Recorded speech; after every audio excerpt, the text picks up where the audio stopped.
Ro, may delivery tayo sa penthouse ng San Felipe Building. Huling delivery mo na to ngayong araw. Pwede ka nang umuwi pagkatapos nito.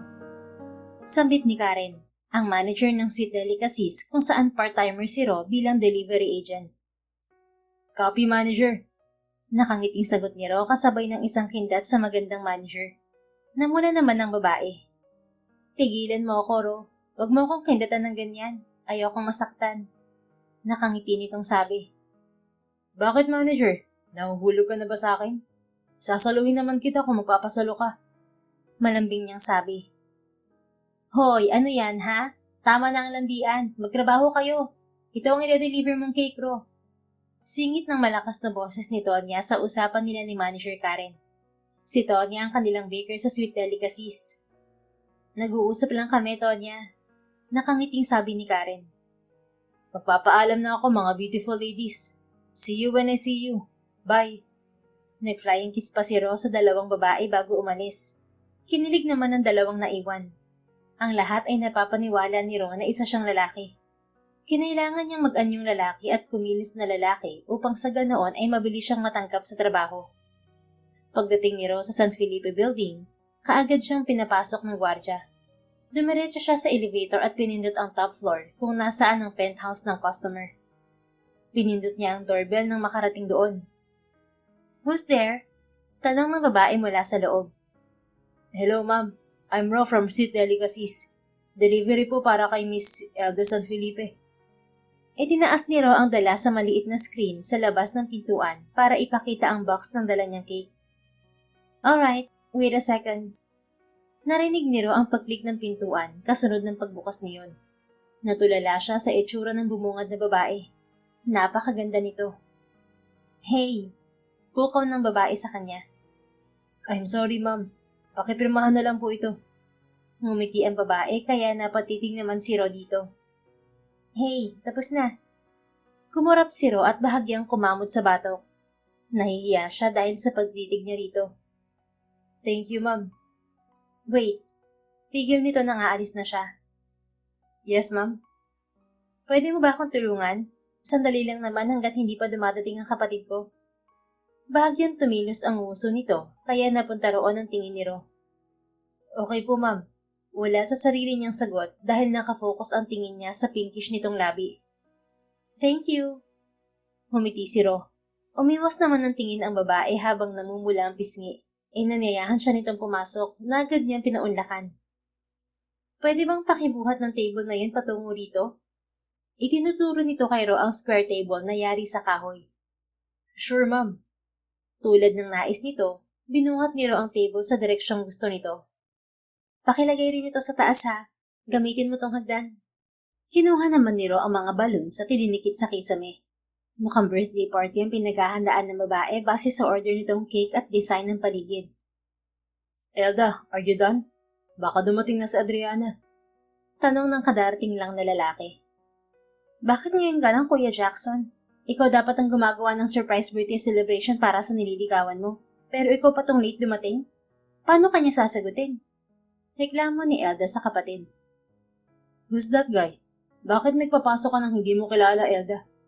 Baliwala nito sa sinasabi ni Elda. Hoy ikaw, bumaba ka riyan at mag-uusap tayo. Kumapit si Rose sa hagdan nang sipain yun ni Jackson. Kuya, itigil mo nga yan. Nakakahiya ka. Tinutulungan lang ako ni Ro para sa surprise mo. Mabuti pa siya tumutulong, samantalang ikaw, puro utos lang. Tumulong ka kaya? Ngumiti si Ro kay Elda nang ipagtanggol siya nito sa kapatid. Ngumiti rin ang babae sa kanya. Hindi yun nakaligtas sa paningin ni Jackson. Naliligaw ba sa iyong lalaking yan, Elda? Ano ba, kuya? Hindi no. Nakisuyo lang ako sa kanya. Inirapan nito si Jackson at binalingan si Ro. Pasensya na Ro ha. Paumanhin nito sa kanya. Ayos lang, ma'am. Muling sinipa ni Jackson ang paa ng hagdan. Hoy lalaki, bumaba ka rin at makakatikim ka sa akin. Hindi na babagay sa kapatid ko ang payat at mukhang lampang lalaki na kagaya mo. Baba! Sigaw nito at malakas na sinipa muli ang hagdan. Nagulat si Ro nang humapay ang hagdan kaya nakabitiw siya. Bumagsak siya sa tapat ni Jackson at hindi niya inaasahan ang nangyari. Natumba ito at nasubsob siya sa mukha ni Jackson. Narinig naman niya ang malakas na singhap ni Elda. Itinulak siya ni Jackson bago pa siya makaalis sa ibabaw nito. Bakla ka ba? Bakit mo ko inalikan? Galit na baling ng binata kay Ro kahit hindi pa ito nakakabangon mula sa pagkakatumba. Hindi kita hinalikan, sir ah. Aksidente ang nangyari. Mabilis na sagot ni Ro. Kuya, ang hagdan babagsak sa'yo. Tarantang sigaw ni Elda. Tumingin si Jackson sa natutumbang hagdan sa direksyon nito. Shh! Malutong nitong mura at natarantang iniharang ang braso sa ulo. Mabilis namang kumilos si Ro at sinipa ang mesang binuhat niya kanina patungo sa direksyon ni Jackson. Sumangkal ang hagdan doon kaya hindi nadaganan si Jackson. Kuya, ayos ka lang ba? Nag-aalalang lumapit si Elda sa lalaki. Tumayo naman ito at masamang tumingin sa kanya. Kuya, iniligtas ka ni Ro, kaya magpasalamat ka at huwag mo siyang tingnan ng masama. Ayos lang, ma'am. Aalis na lang po ako, total narito na siya. Paalam ni Ro kay Elda.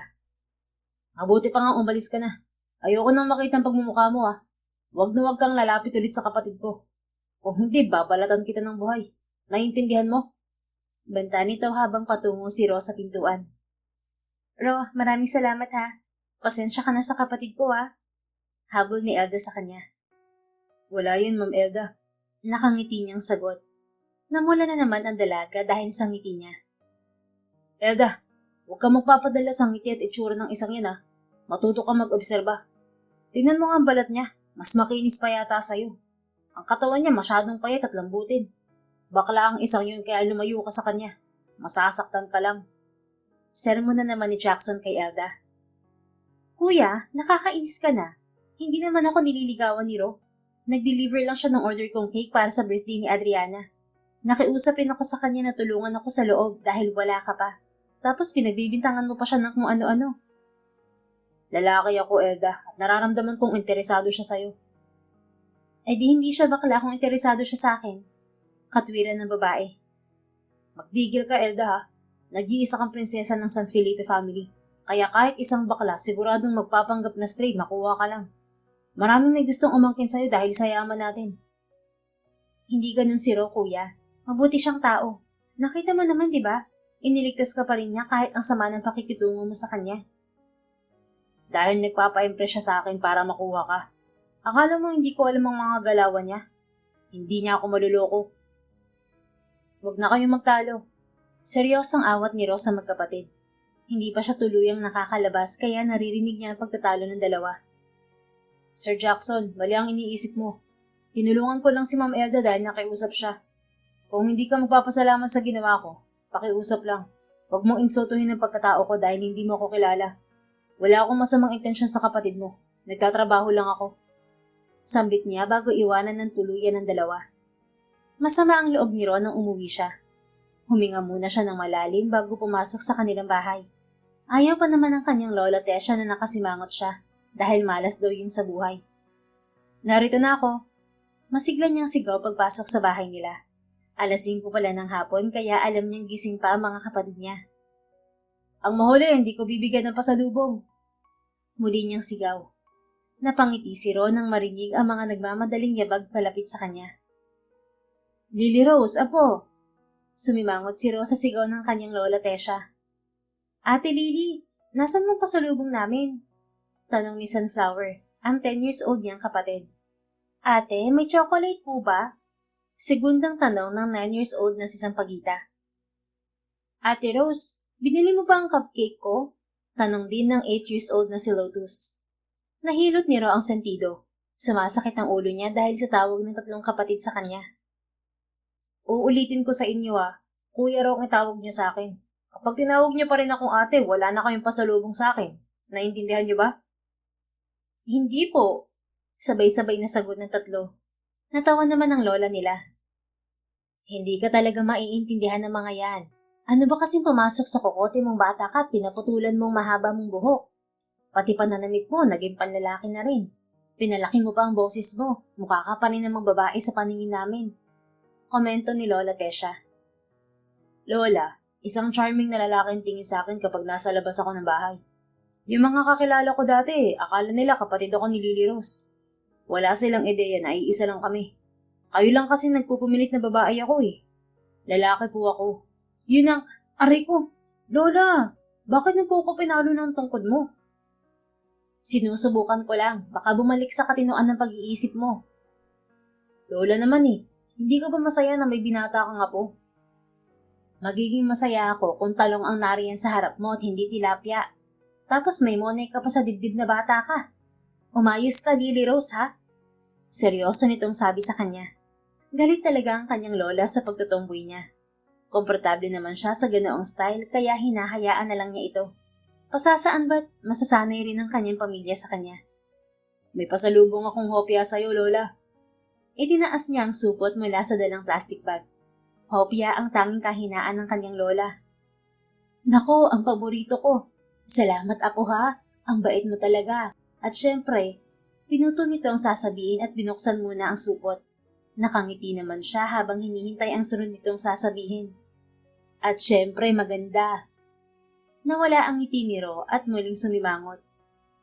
Sunflower, bigyan mo mga kapatid mo. Maghahanda na ako para sa susunod kong trabaho. Sambit ni Ro sa kapatid bago pumasok sa kanyang kwarto.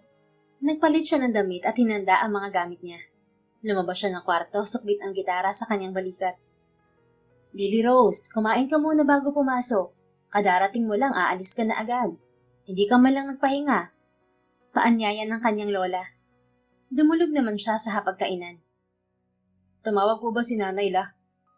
Tukoy niya sa kanyang ina na nagtatrabaho bilang domestic helper sa Hong Kong. Oo, kinukumusta kayong magkakapatid. Si tatay po, nagparamdam na ba? Muli niyang tanong sa ama na may sarili ng pamilya. Nako, wag ka nang umasa sa ama mong yun. Kung may pakialam siya sa inyo, sana hindi ka nagtatrabaho ng doble-doble para tulungan ng iyong ina at mga kapatid. Nising kong duling hindi nagbibigay ng sustento ang damuhong yun. Sana masaya siya sa bago niyang pamilya sa kabila ng ginawa niya sa sarili niyang pamilya. La, sa bar na lang po ako kakain. Alis na po ako. Mabilis niyang paalam sa matanda. Nag-bless muna siya bago umalis. Nawawalan siya ng ganang kumain kapag iniisip ang ginawang pangiiwan sa kanila ng sariling ama. Hindi niya na ipagpatuloy ang kolehiyo dahil kailangan niya magtrabaho para tulungan ang kanyang ina. Pagdating sa bar, konti pa lang ang tao dahil 6 p.m. pa lang. Nagtatrabaho siya roon bilang singer. 6 p.m. to 12 midnight ang duty niya, pero 3 performance lang ang ginagawa niya tuwing gabi. Man, seryoso? Binasted ka ni Adriana pagkatapos ng effort mo sa birthday niya? Malakas na boses ng lalaki ang nagpalingon kay Rose sa direksyon ng mga ito. 4 na lalaki ang nasa mesang yon, at ang isa ay kilala niya, ang walang utang na loob na si Jackson. Yeah, mas pinili niya si Ryan. Mas gwapo naman ako sa kutong lupa na yun Mas maganda ang katawan, mas matangkad, at higit sa lahat mas mayaman. Bakit pinili pa rin yung empleyadong yun kaysa sa akin na may-ari ng San Felipe Real Estate Business? Sagot ni Jackson. Umiling na lang si Ro bago nagpatuloy sa paglalakad. Mukhang alam na niya kaya nabasta dito ng nililigawan. Ang yabang kasi, masyadong bilib sa sarili. Naghanda si Ro para sa unang performance niya nang sumapit ang 8:30 ng gabi. 10 p.m. ang sunod at 11:30 p.m. naman ang last performance niya. Solo lang siya sa entablado gamit ang kanyang gitara. Good luck, Ro. Ikaw talaga ang inaabangan ng mga customers natin Sambit ni Jace, ang may-ari ng bar. Salamat, sir. Jace na lang. Ikaw lang ang tumatawag sa akin ng sir dito. Pakiramdam ko, ang tanda ko na dahil tinatawag mo akong sir. 2 years lang naman ang gap natin. Nakangiti nitong sabi. Sure, Jace. Itinaas ni Ro ang nakakuyom na kamao para makipag-fist bump dito. Pero hinawakan nito yun. Para sa negosyo. Fighting. Natawa na lang si Ro sa ginawa nito. Alam mo, Ro, ang ganda mo siguro kung babae ka. May kapatid ka bang babae? Baka pwede mo akong ipakilala. Tumikhim si Ro at umiwas ng tingin. Hindi alam ni Jace na isa siyang babae. Napapaniwala niya ang lahat na isa siyang lalaki, maliban sa kanyang pamilya at kay Jackson. Akala ng lalaki isa siyang bakla dahil sa natural na ganda ng kutis niya. Lalabas na ako, Jace. Oras na ng performance ko. Paalam niya rito sa pinalaking boses. Tinapik siya nito sa balikat. Good luck, bro. Sigaw nito. Paglabas pa lang ni Ro sa stage, sigawan agad ng mga tao ang sumalubong sa kanya. Lalo na ang mga kababaihan at binabae. 1 buwan pa lang siya sa bar pero minahal na agad siya ng mga customers. Good evening, everyone. Nakangiti niyang bati habang nakatutok sa kanyang spotlight. This song is for those people who experience one-sided love. Sinimulan niya ang pag-strum ng gitara. Tahimik naman ang paligid habang kumakanta siya. Sakalang umingay ang mga tao pagkatapos niyang kumanta. Ganoon din ang nangyari sa second performance niya hanggang sa sumapit ang 11:30 p.m. para sa last song niya. Ang pangit ng boses mo! Napatigil si Rose sa pagganta nang sumigaw ang isang customer. Halata ang kalasingan nito dahil sa mabuhay na tayo. Ang sakit mo sa tenga kumanta. Para kang umiingaw na pusa. Umalis ka riyan! Muli nitong sigaw. Tinginan sa kanilang dalawa ang mga tao. Mister, ikaw na lang ang umalis. Total, ikaw lang naman ang may ayaw sa boses ni Ro. Lahat kami nag-e-enjoy dito. Sagot naman ng isang customer na lalaki. Pasensya na po, lasing na ang kaibigan namin. Jackson, umalis na tayo. Ihahatid ka na namin. Inalalayan ng tatlong lalaki si Jackson palabas, pero nagpumiglas ang huli. Ikaw, turo nito kay Ro. Anong malas ang dala mo't iniwan ako ng taong mahal ko? Sabihin mo. Malakas nitong sigaw. Lumapit na rin ang bouncer ng bar para palabasin ito. Bitiwan niyo ako. Malas ang baklang yan. Marami ang nagalit kay Jackson dahil sinabihan siya nitong bakla. Karamihan sa naroon ay mga fangirls daw niya ayon kay Jace. Ang mga itong unang nag-react sa sinabi ni Jackson. Niloloko niya lang kayo. Bakla yan. Pumunta siya sa bahay ko at hinalikan niya ako. Wala pa ring tigil na sigaw ni Jackson habang halos kalad-karin na ng mga bouncer sa labas ng bar. Suminghap naman ng mga customer. Halatang hindi makapaniwala ang mga ito. Pakiramdam ni Ro ay kailangan niya magpaliwanag at ipagtanggol ang sarili. Kaya naman yun ang ginawa niya. Nagtatrabaho ako sa Sweet Delicacies bilang delivery agent. Nagpa-deliver ng cake ang kapatid ni Sir para sa birthday ng nililigawan niya. Narinig kong binasted si Sir kaya naglasing siya ngayon. Marahil yun ang dahilan kaya kung ano-anong pumapasok sa isip niya at kung ano-anong sinasabi. Tulad ng una kong kanta, mahirap kung one-sided lang ang pagmamahal mo sa isang tao. Unawain na lang natin ang pinagdadaanan ni Sir. Paliwanag niya gamit ang microphone. Wala namang violent reaction ang mga tagahanga niya. Ro, magpapadeliver din ako ng cake. Dapat may kiss din ha. Sigaw ng isang customer sa bar. Ako rin. Pwede bang may kiss din ako? Nagtawanan ang grupo ng mga babae. Halatang inaasal ng mga ito si Jackson. Naroon pa pala ito sa loob.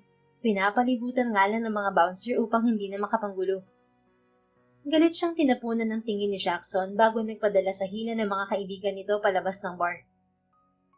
Kinabukasan, maagang gumising si Ro para pumasok sa trabaho niya sa resort. Nagtatrabaho siya roon bilang lifeguard mula 6 a.m. hanggang 2 p.m. Ang natitira niyang oras sa hapon ay nakalaan naman sa part-time job niya sa Sweet Delicacies. Kailangan niyang kumayod dahil magsisimula na ang pasukan sa susunod na buwan. Kahit na nasa ibang bansa ang kanyang ina, hindi pa rin niya inaasa ang lahat dito. Alam niya ang hirap nito sa pagtatrabaho at paglayo sa kanila. Kaya naman hanggat kaya ay tutulong siya sa ina. Para kay Ro, mas madaling matanggap sa trabaho ang mga lalaki dahil mas maraming kayang gawin. Kaya naman nagawa niyang magpanggap na tibo. Kung anyong babae siya, sigurado siyang hindi naman siya basta tatanggapin na delivery man at lifeguard. Maging sa bar ay lalaking singer ang hanap. Kaya maswerte ang dala ng anyong si Ro sa buhay ni Lily Rose.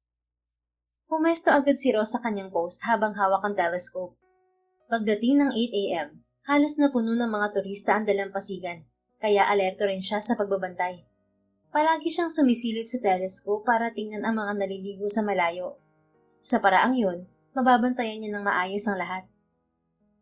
Naging masama ang maganda niyang gising nang mahagip si Jackson ng kanyang telescope. Nakasuot ito ng blue swimming trunks habang sumasakay sa isang jet ski. Inalis niya ang telescope sa lalaki at binalik sa ibang guest. Pagsapit ng 10 a.m., medyo masakit na ang araw sa balat pero kailangang lumipat ni Ron ng pwesto ayon sa protocol ng resort. Naglalakad siya sa dalampasigan nang makita niya si Jackson na bumaba sa jet ski. Naglakad ito pasalubong sa kanya. Hindi niya sana ito papansinin pero sinadya nitong banggain ang balikat niya. Sa lakas ng ginawa nito, natumba siya sa buhangin. Pasensya na, hindi kita nakita. Nakangisi nitong sabi. Halatang pangaasar sa boses nito na parang nanghahamon ng away.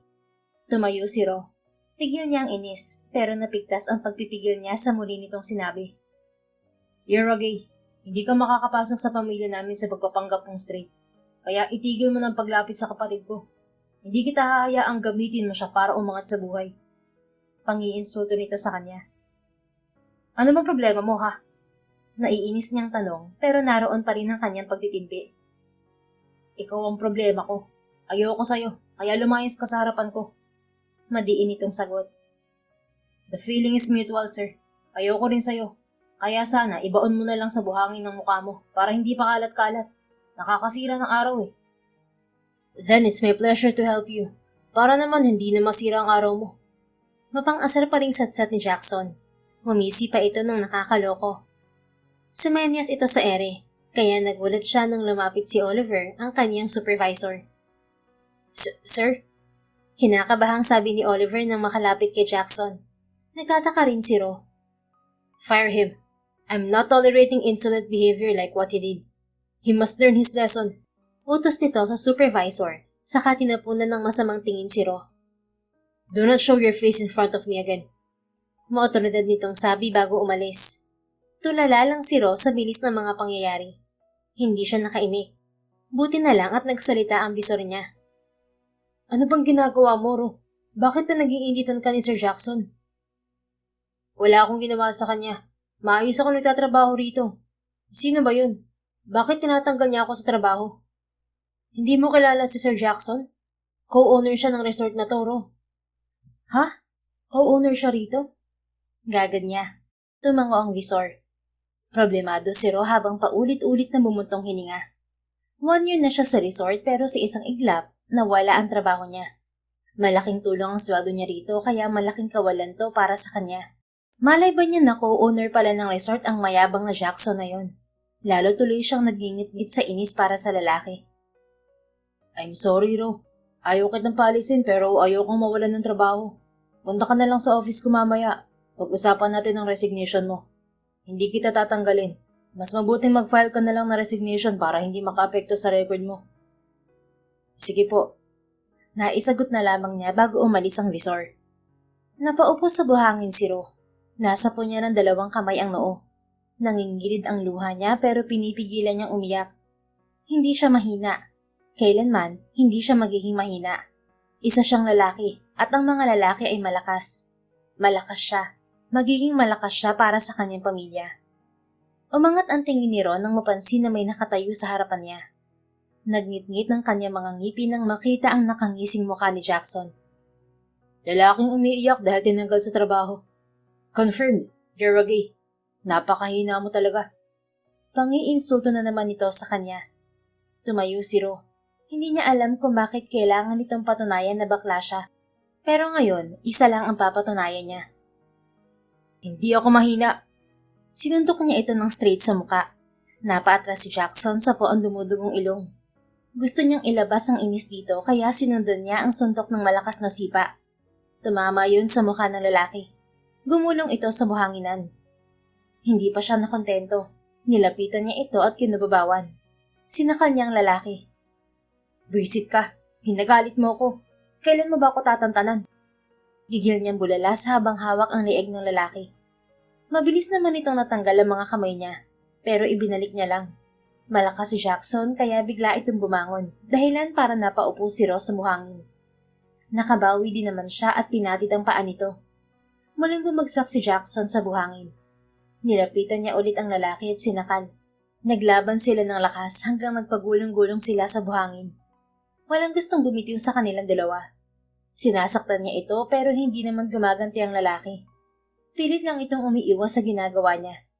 Muli niyang nasuntok si Jackson sa mukha kaya nakita niya ang galit sa mga mata nito. Mabilis na hawakan ni Jackson ang kwelyo niya. Sa isang iglap, siya na ang nasa ilalim nito. Nakulong ang katawan niya sa pagitan ng hita nito habang nakahiga sa buhangin. Ang lakas ng loob mong saktan ako ah. Galit nitong sabi. Hindi na nito ang kwelyo niya kaya bahagyang umangat ang kalahati ng katawan niya.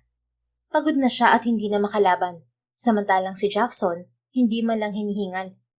Pumikit si Ron nang makitang inangat nito ang kamao. Pakiramdam niya ay kasing laki ng mukha niya ang kamay nito. Kapag tumama yun sa kanya, siguradong basag pati bungo niya. Unti-unting minulat ni Ro ang mga mata nang walang nararamdamang sakit sa muka. Nagtaka siya nang makita ang itsura ni Jackson. Nakaangat pa rin ang isa nitong kamay sa ere, pero gulat itong nakatingin sa dibdib niya. Nakalapat doon ang braso nito habang hawak ang kwelyo niya. Alam niyang nararamdaman nito ang inipit niyang umbok sa dibdib. You're a girl? Gulat nitong bulalas na namimilog ang mga mata. Malakas niya itong tinula kaya nakawala siya sa hawak nito. Inayos niya ang gusot na uniforme bago tumayo. Masaya ka na ha? Tinanggalan mo ko ng trabaho para patunayan ang hinala mong bakla ako. Ngayon na patunayan mo kung ano ako. Sana makontento ka na. Wala akong oras para patulan ka. Pinagbigyan lang kita ngayon dahil masyado kang papansin, sir. Seryoso niyang sabi bago talikuran ang natulalang lalaki.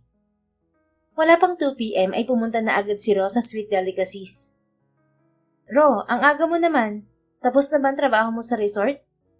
Tanong ni Karen nang makita siya. Natanggal ako sa trabaho.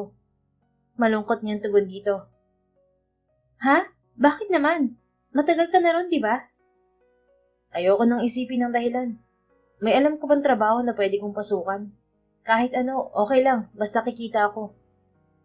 Meron akong alam na bagong bukas na restaurant. Hiring sila ngayon. Kung gusto mo, puntahan mo muna. Wala naman tayong delivery ngayon eh. Baka matanggap ka. Balita ko, galante raw ang may-ari noon at malaki magpasweldo. Sige, maraming salamat, manager.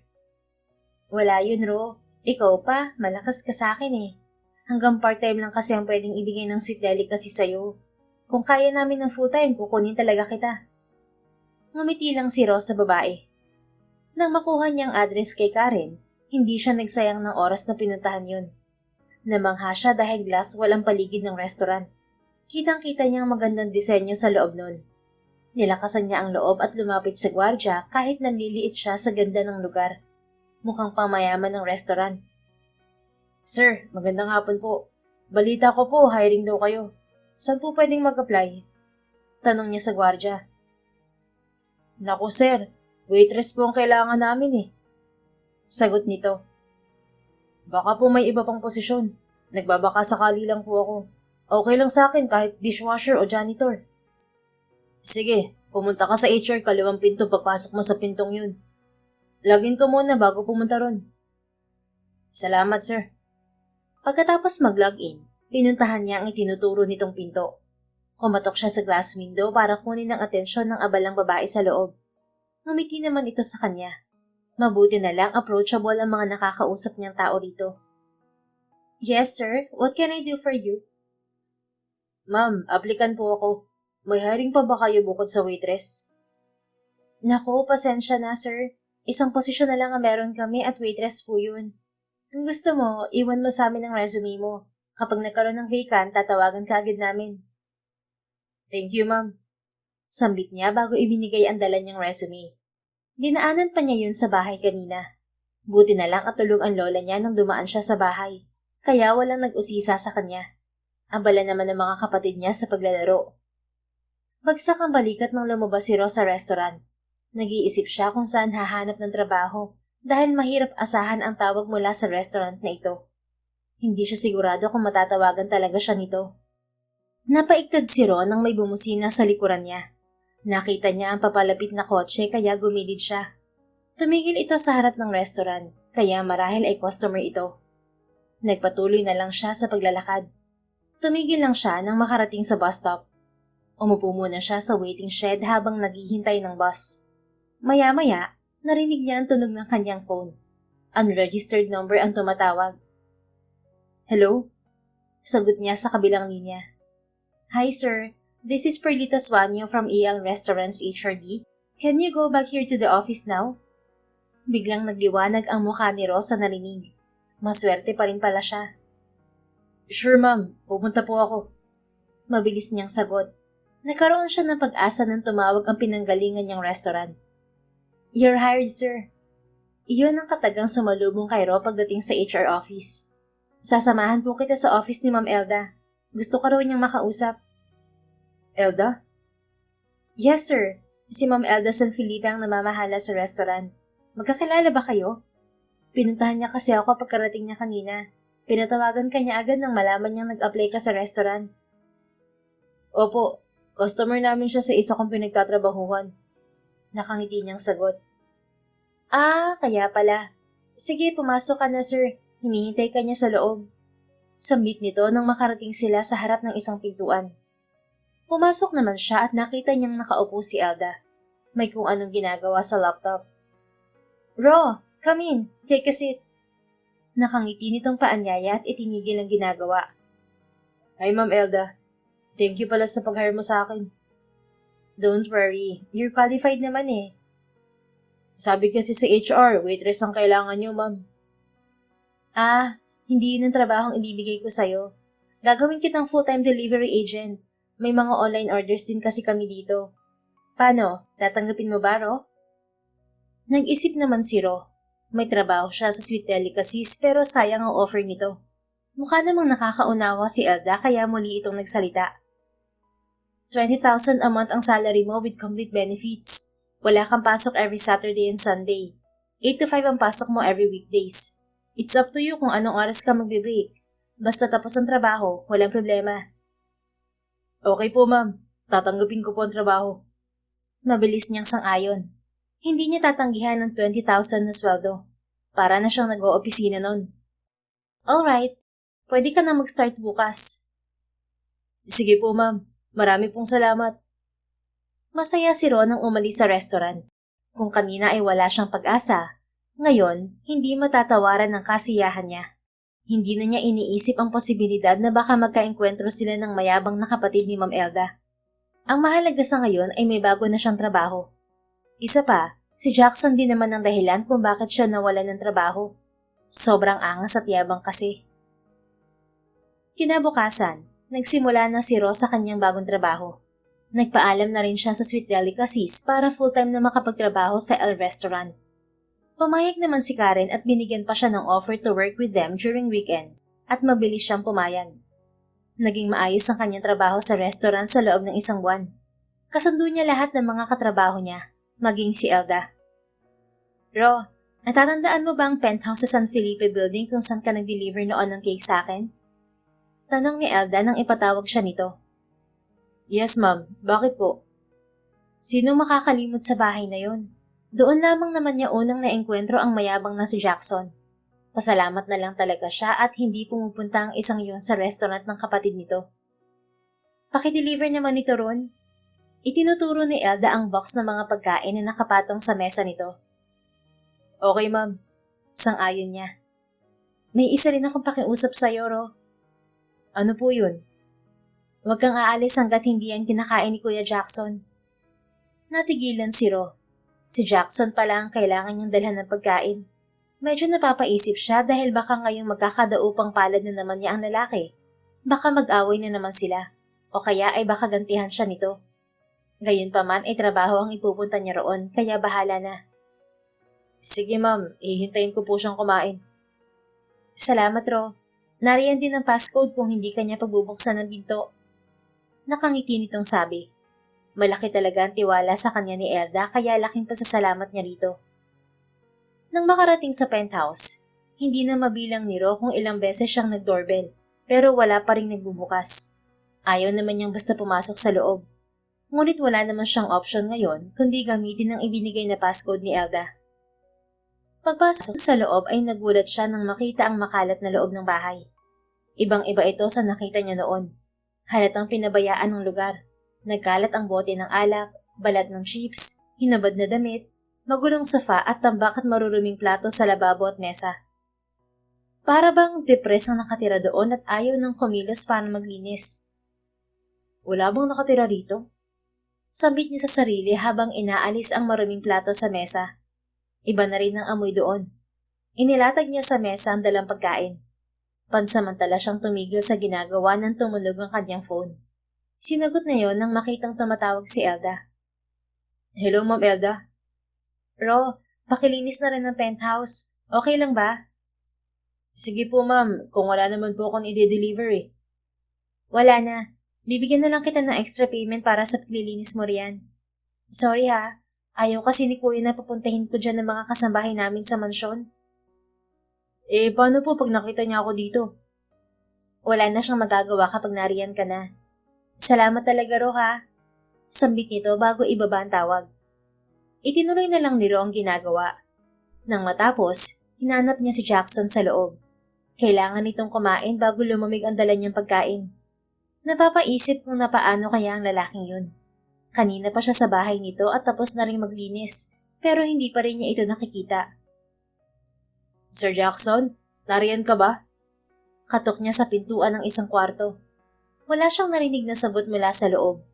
Dinikit niya ang tenga sa pintuan pero wala pa rin siyang naririnig. Sinubukan niyang pihitin ang seradura. Bukas yun. Dahan-dahan niyang tinulak ang pinto. Sumalubong ang halimuyak ng iba't ibang amoy ng alak at sigarilyo. Sir Jackson? Muli niyang tawag sa lalaki. Madilim ang kwarto kaya ginamit niya ang flashlight ng phone para hanapin ang switch ng ilaw. Kaagad niya binuksan ang ilaw nang makita niya ang switch. Napangiwi si Ro nang makita ang kalat sa loob ng kwarto. Pag-inom na lang yata ang ginagawa ng taong yun. Nasaan ba siya? Komento niya habang dinadampot ang mga bote ng alak sa kwarto. Anong ginagawa mo rito? Sabi ng boses. Muntik nang mabitiwan ni Ro ang hawak na bote nang marinig ang malamig nitong boses. Parang tumaas ang balahibo niya dahil dito. Humarap siya sa lalaki na kalalabas lang sa banyo. Nakatapis ito ng puting tuwalya sa ibang mga parte ng katawan. Palihim siyang humanga sa perpektong hugis ng katawan nito. Nagpadala po si Mama Elda ng pagkain at pinapalinis niya rin sa akin ng penthouse niyo. Kumain ka na sir bago lumamig ang pagkain. Magalang at mahinahon niyang sabi. Lumabas ka sa kwarto ko. Magbibihis ako. Tumalima naman si Ro at iniwan ito sa kwarto. Naglinis na lang siya sa labas habang hinihintay ang lalaki. Naramdaman niyang lumabas ito at nagtungo sa mesa. Akala niya'y mahihirapan pa siyang pakainin ng lalaki. Mabuti at nag-usa na itong kumain habang naglilinis siya. What's your name? Tumigil sa pagmamap si Ron nang muling narinig ang boses ni Jackson. Hinarap niya ang lalaki. Naglakad ito patungo sa salas. Umupo ito sa sofa hawak ang isang wine sa kanang kamay. Ro. Maikli niyang sagot at muling nagmop. Palagay niya hindi na siya tanda ng lalaki. Real name? Muli nitong sabi. Ro lang sir. Sagot niya at bahagyang sumulyap sa lalaki. Uminom ito ng wine at ibinaba sa center table ang baso. Tumingin ito sa direksyon niya kaya umiwas siya ng tingin. You're the guy that I thought a gay, right? But the truth is, you're a girl pretending to be a man. Natigilan si Ro. Akala niya hindi na siya natatandaan ng lalaki. Pasensya na sir, hindi ko alam ang sinasabi mo. Pagtanggi niya. It's fine. You don't need to admit what I said. Continue what you're doing and leave my house. I want to be alone. Seryoso nitong sabi bago tumayo. Tumigil ito at humarap sa kanya bago pumasok sa kwarto. Don't bother to clean my room. I don't want anyone to enter my privacy. Nakibit balikat lang si Ro at tinapos na ang paglilinis. Kinabukasan na siya bumalik sa restaurant dahil gabi na siya natapos maglinis sa penthouse. Binayaran din naman agad siya ni Elda sa serbisyo niya pati overtime. How's my brother? Is he fine? Tanong ni Elda nang muli siya nitong ipatawag sa opisina nito. Maliban sa makalat niyang bahay, wala naman ako nakitang problema sa kanya, ma'am. Sagot ni Rodito. Normal ba ang kilos niya? I mean, sinungitan ka ba niya nang makita ka? Mahinahon siya makipag-usap pero malamig ang kanyang boses. Ganon din ang mga mata niya. Kumpara nung una ko siyang nakita, kakaiba siya ngayon. Muli niyang sagot. Nanlumo naman ang itsura ni Elda. He changed after what happened between him and Adriana. Palagi siyang nagkukulong sa bahay niya at umiinom. Hindi kumakain at itinataboy kami kapag pinupuntahan siya. Mabuti kinain niya pinadala kong pagkain. Pwede bang dalhan mo ulit siya ng pagkain, Ro? Pakiusap ni Elda sa kanya. Sige ma'am, trabaho ko naman yun eh. Nakangiti niyang sagot.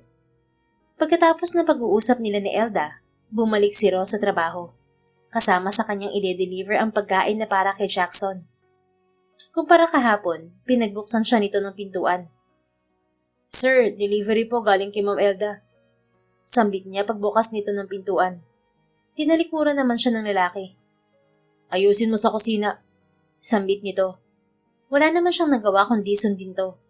Nakaupo lang ito sa harap ng mesa habang hinihintay na matapos siya sa paghahain ng pagkain. Aalis na po ako. Paalam niya. Hintayin mo ako matapos kumain. Linisin mo pinagkainan ko. Tulad ng utos nito, ganoon ang ginawa niya. Naging daily routine ni Ro ang pag-deliver ng pagkain kay Jackson. Hihintayin niya itong matapos kumain at nililinis niya ang pinagkainan nito.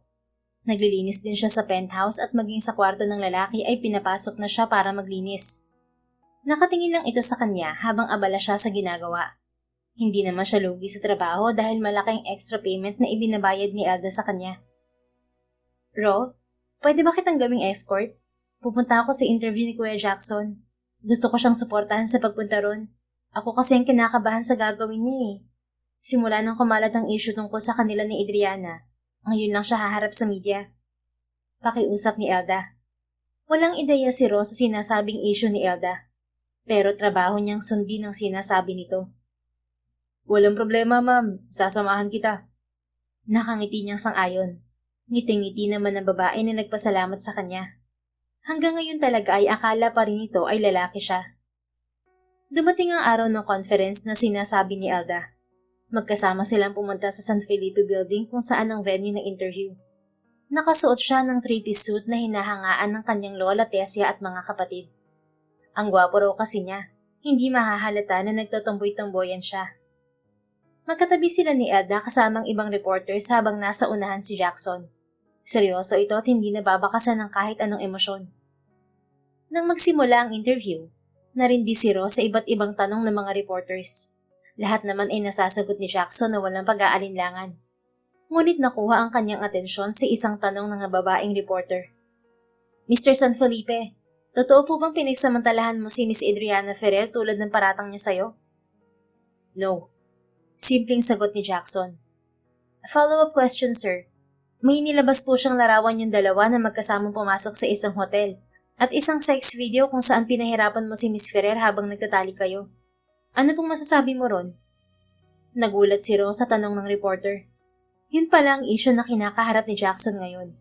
Kung hindi siya nagkakamali, si Adriana ang babaeng nililigawan nito pero binasted ng babae si Jackson. Ngayon ay medyo nauunawaan na niya kung bakit hindi na lumalabas ng bahay si Jackson. Yun ay dahil sa eskandalo. Ang saklap naman, binasted na nga ito, iniskandalo pa. Yes, magkasama kami pumunta sa hotel, pero hinatid ko lang siya ron. Hindi niyo rin mapapatunayan na ako ang katalik niya dahil hindi pinapakita ang mukha ng lalaki sa video. Sagot ni Jackson sa reporter. Ayon sa pahayag ni Miss Ferrer, ikaw ang lalaking yun. Paano mo po mapapatunayan na hindi ikaw yun? As you can see on the video, the guy has a tattoo. I don't have a tattoo on my butt. I can show you if you want. Rente nitong sabi. Umingay ang paligid sa sagot ni Jackson. Karamihan kasi ay mga bading ang reporter na naroon. Mukhang excited ang mga ito na gawin nga ni Jackson ang sinasabi nito. Kung hindi po ikaw ang nasa video, may hinala ka ba kung sino yon? I don't know, and I don't care. Maybe you can ask her boyfriend and ask him to show you his butt. Total, siya rin ang sumasagot ng mga tanong para kay Adriana. Anyway, I want this issue to be resolved. Don't involve my name with your problem, Adriana. I loved you before, but everything changed when I met someone. Biglang napalitan ng hot topic ng panibagong topic. Umingay na naman. Meron po bang special someone na nagpapasaya sa'yo ngayon? Muling tanong ng isa pang reporter. Yes, of course. Ngumiti si Jackson at tumingin sa kanilang direksyon. Sinundan naman ng mga reporter ang tinitingnan nito. Ano bang plano ni Kuya? Bulong na tanong ni Elda sa tabi ni Ro.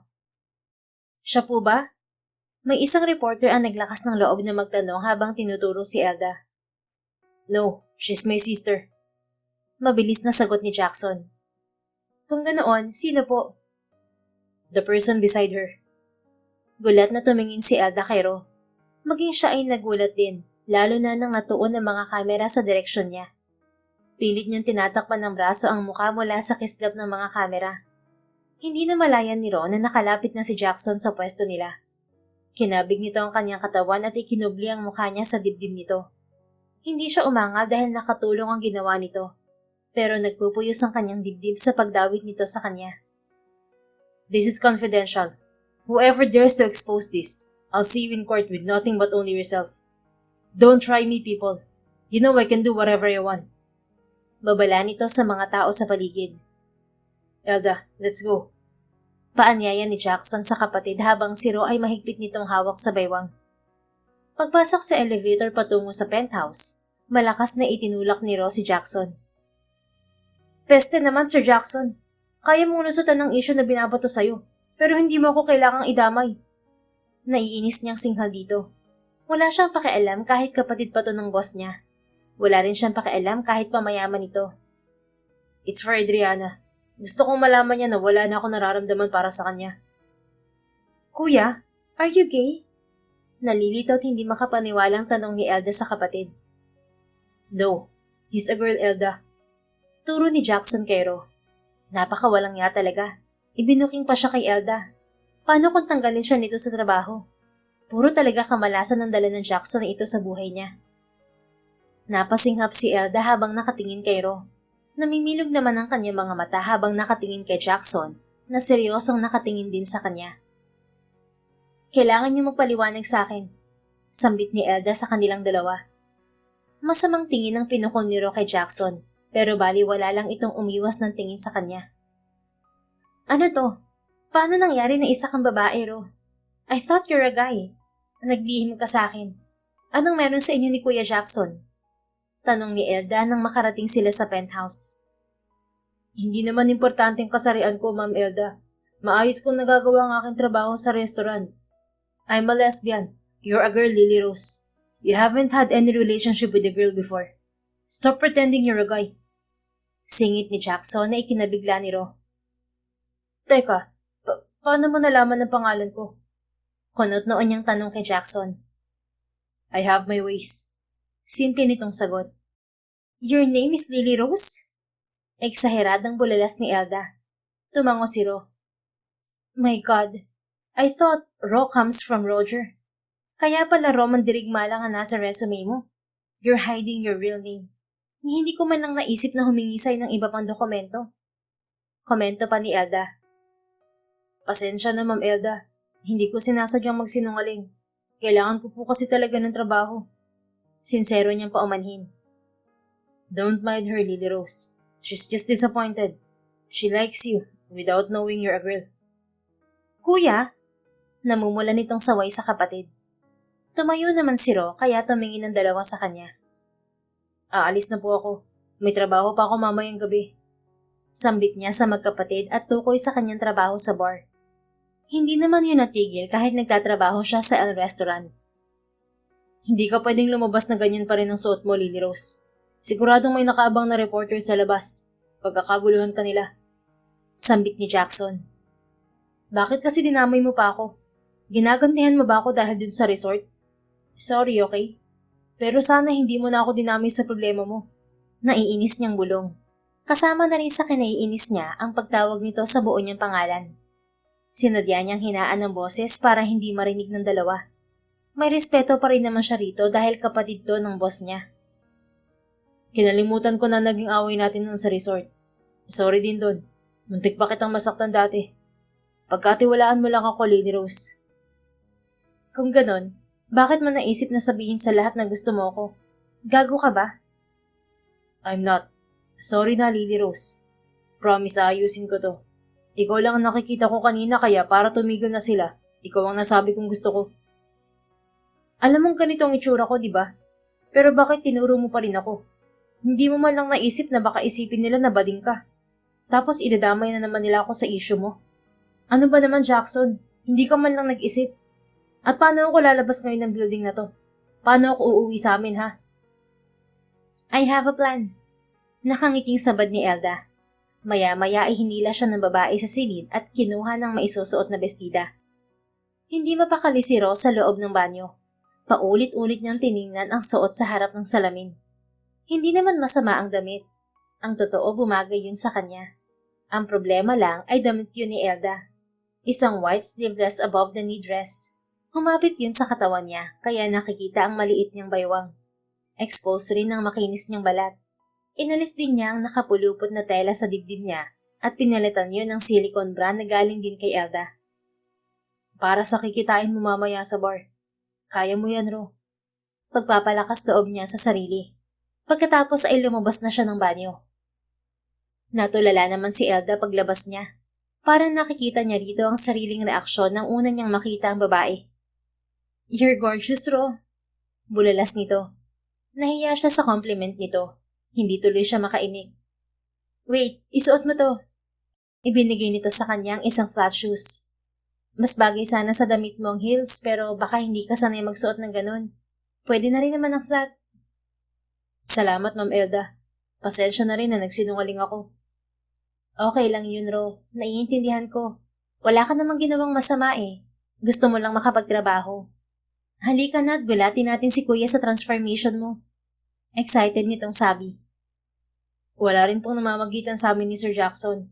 Hindi ko alam kung bakit dinamay niya ako kanina sa issue niya.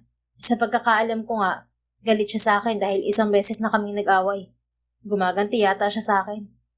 Paliwanag niya. "Hindi yun gumaganti sa'yo. Pero alam ko kung bakit kanya dinawit sa issue." Nakangiti nitong sagot, pero naguguluhan naman si Ro. "Huwag mo nang isipin yun.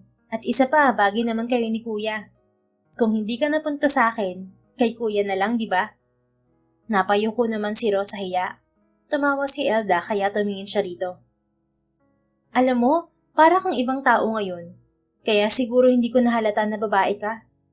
Anyway, tawagin mo na lang akong Elda." "Pero, wag ka nang umangal. Tara na sa labas." Hinila siya nito palabas kaya nataranta siyang sumunod. "Kuya, magugulat kasi itsura niya ngayon." Sigaw nito sa kapatid paglabas nila. Nakita ni Ron na natigilan si Jackson nang makita siya. Uminit ang kanyang mukha nang humagod ang tingin nito sa kabuuan niya. Better. Komento nito at umiwas ng tingin. "Diyan lang ang reaksyon mo, Kuya?" Tanong ni Elda. Muling tumingin si Jackson sa kanila at tumayo. Naglakad ito patungo sa direksyon ni Ro. Bahagya namang lumayo si Elda nang lumapit si Jackson kay Ro. Parang napako sa kinatatayuan ng dalaga. Don't hide the beautiful things blessed to you, Lady Rose. Take care. I'll pick you up later. Hindi makakilos si Ro nang marahan niyang hawakan ng magkabila niyang pisngi at halikan ng kanyang noo.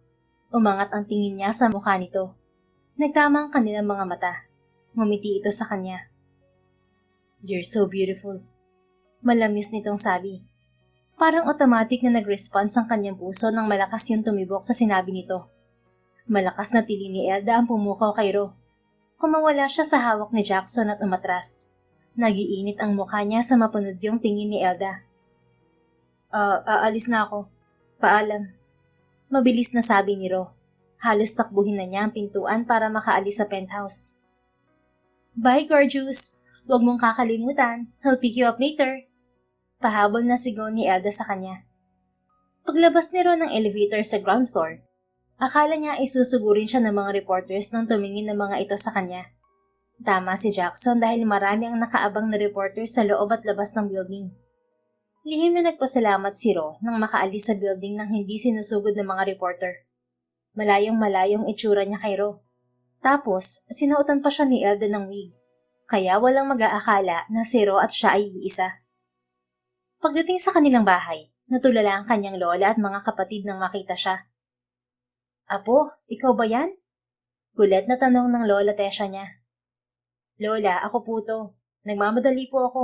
Malapit na akong malate sa trabaho ko. Umalis ka na gwapo pero bumalik kang sobrang ganda. Yan siguro ang epekto na magkaroon ng nobyo, ano? Napatigil si Rose sa pagpasok sa kanyang kwarto. Nobyo? Sinong may nobyo, Lola? Tanong niya rito. Kunwari ka pa, Apo. Hindi naman ako magagalit. Ang bait at ang gwapo ng nobyo mo. Wala po akong nobyo, La.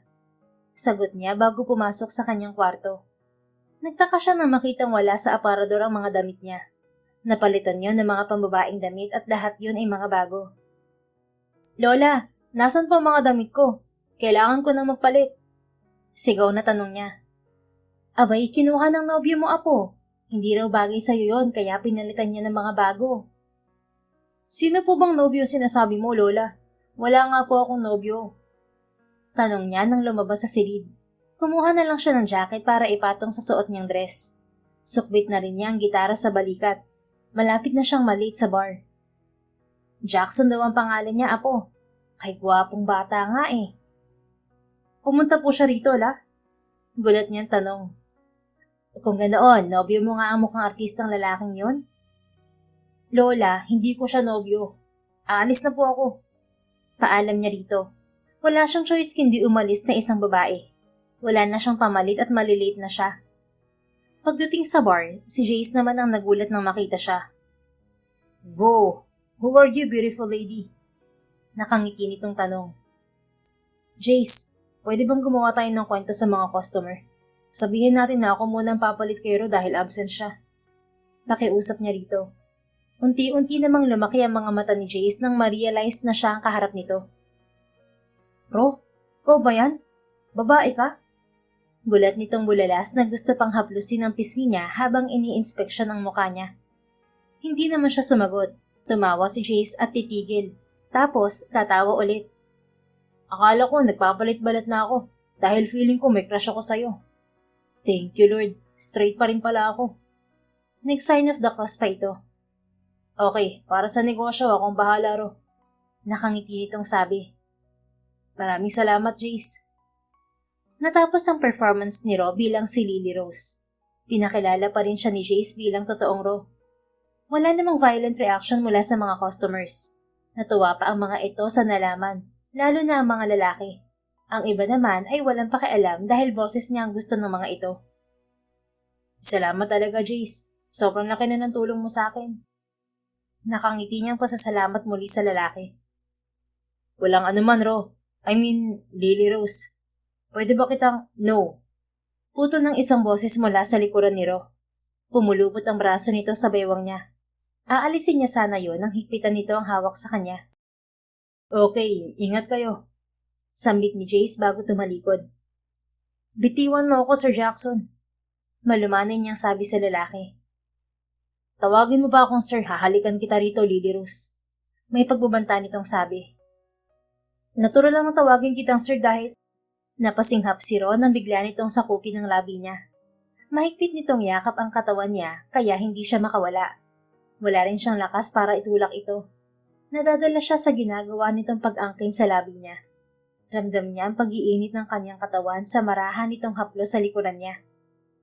Bago pa siya makatugon sa halik ni Jackson, tumigil na ito. I'm happy to prove that you're a real girl. Bulong nito sa kanya. Let's go, ihahatid na kita sa inyo. Marahan siya nitong hinila palabas hanggang nakarating sila sa sasakyan nito. Nasa biyahe na sila pa uwi sa kanilang bahay, pero nanatili siyang tahimik. Hindi pa rin siya makapaniwala na inangkin ni Jackson ang labi niya kanina. Totoo bang nagpapanggap ka lang na lalaki para maging kuya sa mga nakababata mong kapatid? Tanong ni Jackson na bumasag sa katahimikan nilang dalawa. Sinabi ba sa'yo ni Lola yan? Yes. Huminga ng malalim si Ro. Bukod sa pagrarakit, yun rin ang isa sa dahilan niya kaya nagpanggap siyang lalaki, para may magtanggol na kuya sa mga kapatid niyang babae. Minsan, may nambubuli ng mga lalaki kay Sunflower sa school, pero hindi niya naipagtanggol. Nang sabihin ni Sunflower na kung saan na may kuya ito, siguradong ipagtatanggol ito niyon. Nagbagong bihis si Ro, noong 19 years old ito. Sinubukan niya maging kuya sa mga kapatid niya, hanggang sa nakasanayan na niya yon paglipas ng 6 years. Pero hindi pa rin niya maalis sa isip ng mga kapatid na siya ang ate ng mga ito. Bakit mo ito ginagawa, Jackson? Galit ka sa akin, di ba? Bakit nilalapitan mo ko ngayon? Maniniwala ka ba kapag sinabi kong ginulo mo ang aking sistema simula nung una natin pagkikita? Sino bang matutuwa na halikan ng kapwa lalaki kung pareho silang straight, di ba? Nagalit ako sa'yo nun dahil palagi kang pumapasok sa isip ko. Sinasabi ko lang na lumayo ka sa kapatid ko pero ang totoo, gusto kong mawala ka sa isip ko. Alam mo bang natuwa ako nang malaman kong babae ka? Nang umalis ka sa dalampasigan, para akong baliw na nakangiti roon. Akala ko may problema sa pagkalalaki ko dahil na-attract ako sa'yo dati bilang ikaw si Ro. Yun pala, babae ka talaga. Nagkaroon lang ng skandal si Adriana kaya hindi ko agad na-ipush ang nararamdaman ko sa'yo. Mabuti na lang at kusa kang dumating sa penthouse. Mahirap paniwalaan ng mga sinasabi mo, Jackson. Naiintindihan ko.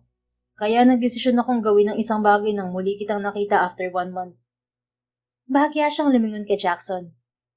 Anong bagay? Tanong niya. Malakas pa rin ang epekto mo sa akin. Ginugulo mo ang isip ko at pinapalakas ang tibok ng puso ko, Lily Rose.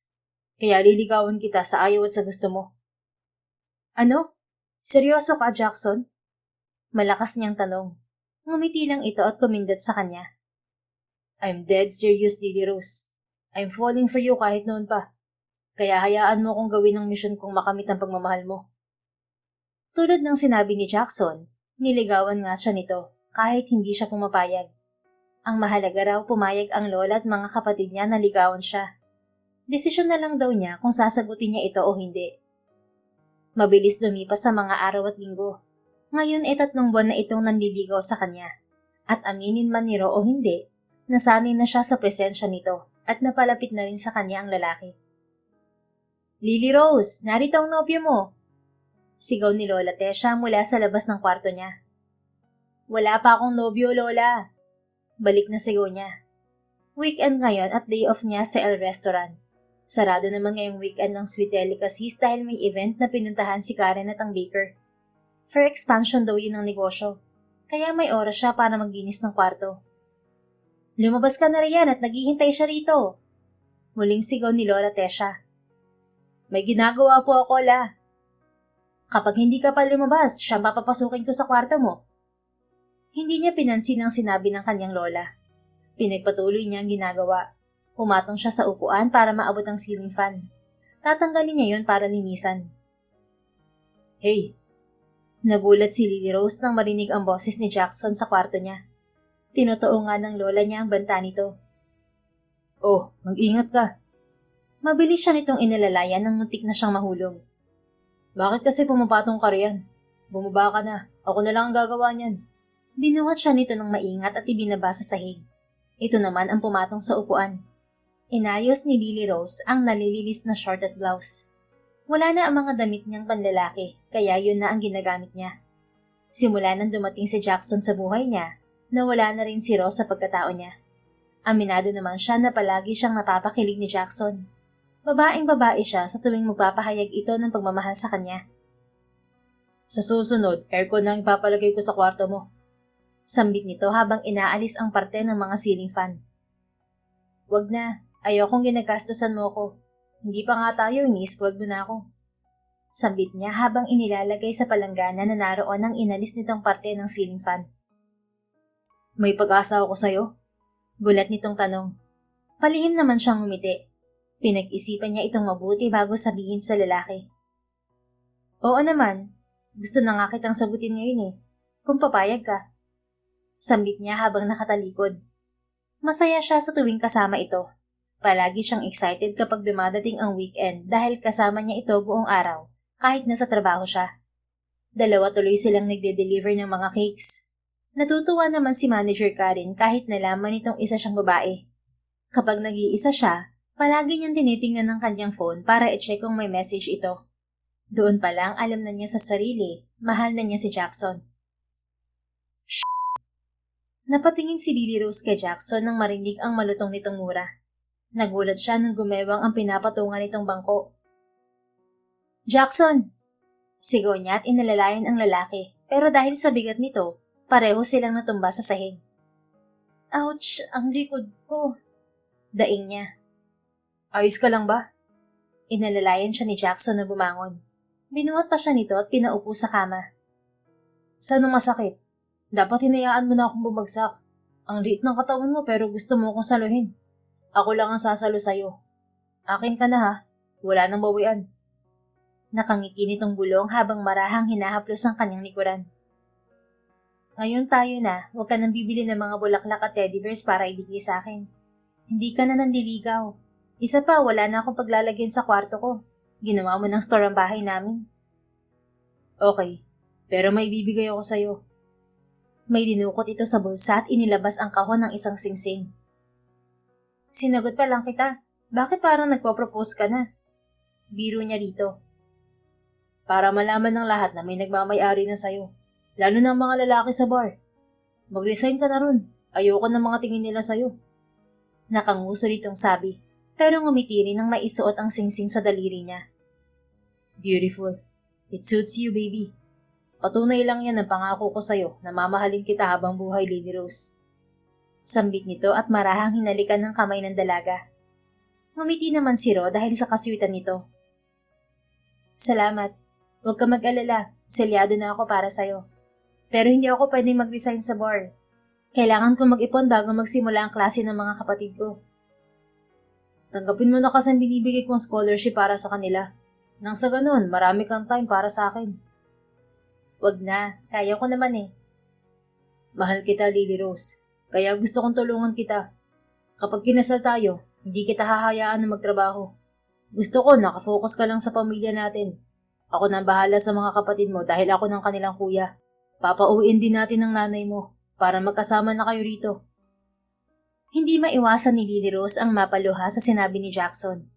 Hindi niya akalain na ang mayabang na lalaki noon ay ganito kabuti ang puso. Hey, bakit ka umiiyak? Sobrang sakit ba ng likod mo? Dadalhin kita sa ospital. Pinigilan ni Ro ang pagtayo nito sa pamamagitan ng yakap. Mahal din kita, Jackson. Thank you ah. Hindi ko alam kung anong kabutihan ng ginawa ko para ibigay ka ni God sa akin. Naramdaman niya rin ang marahan nitong yakap sa kanya. Ikaw ang binigay niya sa akin. Hulog ka ng langit sa akin, Lily Rose. Baka hinulog ng hagdan. Biro niya at tukoy noong una nilang pagkikita. Yeah, mabuti na hulog ka sa hagdan. Kung hindi, baka baliw pa rin ako kay Adriana ngayon. Humiwalay si Lily Rose kay Jackson. Pinahid naman ito ang luha sa pisngi niya. Kamusta na nga pala ang issue niyo ni Adriana? Concern niyang tanong. Wala siyang oras manood ng TV kaya wala siyang alam sa nangyayari kay Jackson at Adriana. Wala kaming issue. Sila ng boyfriend niya ang may issue tungkol sa kumalat nilang sex video. Dinamay niya lang ako dahil akala niya may makukuha siyang pera sa akin. Mabuti naman kung ganun. Maayos na ba ang likod mo? May pag-aalala nitong tanong sa nobya. Ayos na ako, hindi na masakit. Nakangiti niyang sagot. Magbihis ka. Mag-celebrate tayo sa labas kasama si Lola Tesha at mga kapatid mo. Excited nitong paanyaya. Okay, sige. Sasabihan ko na rin sila. Sobrang saya ni Lola Tesha nang sabihin niyang mamamasyal sila sa labas. Hindi niya kasi nagagawang ipasyal ang mga ito dahil abala siya sa trabaho. Kaya labis ang galak ng matanda. Kumain sila sa labas, sumakay ng rides at kung ano-ano pa. Inubos nila ang buong araw sa pamamasyal. Ipapakilala kita sa parents ko, Lily Rose. Nagulat si Lily Rose sa sinabi ni Jackson. Kinakabahan siya dahil sa biglaan nitong anunsyo. Don't worry, magugustuhan ka nila, baby. Nagtaka si Lily Rose nang tumigil ang kanilang sasakyan sa tapat ng sementeryo. Ang parents mo, wala na sila? Malungkot niyang tanong. Tumango lang si Jackson habang nakangiti. Nakakita pa rin niya roon ng lungkot kaya hindi na siya nagtanong kung anong sanhi ng pagkamatay ng mga ito. Marahil hindi ng dahilan kaya istrikto ito kay Elda dahil dalawa na lang ang mga ito sa pamilya. Naalala pa niya kung paano ito magalit sa kanya noon nang papasukin siya ni Elda sa penthouse. Sa yaman ng mga ito, nag-iingat ang lalaki kung sino ang pagkakatiwalaan nito. Iniwan nila sa sasakyan ng mga kasama at pumasok sa sementeryo. Pinakilala siya ni Jackson sa puntod ng mga magulang nito. Maraming itong ibinida sa mga magulang tungkol sa kanya. Nagkwento ito kung paano sila nagkakilala. Kahit siya'y natatawa kapag binabalikan yun, lalo na ang unang halik na nangyari sa pagitan nilang dalawa. Makalipas ang 2 taon ng relasyon ni Lily Rose at Jackson, nagdesisyon ang dalawa na magpakasal na. Umuwi ang nanay ni Lily Rose at hindi na ito bumalik pa sa Hong Kong. Binigyan ito ng negosyo ni Jackson para manatili na sa Pilipinas. Nagkaroon sila ng isang supling makalipas ang 1 taon ng pagsasama. Masaya si Lily Rose sa nangyari sa kanyang buhay. Hindi man maganda ang una nilang pagkikita, nagwakas naman yon para mahalin nila ang isa't isa. The end. Kung nagustuhan mo ang istoryang ito, please don't forget to like, comment, and share it with your friends. Your support really makes a difference. Thank you and see you sa ating next story. Keep safe and be blessed.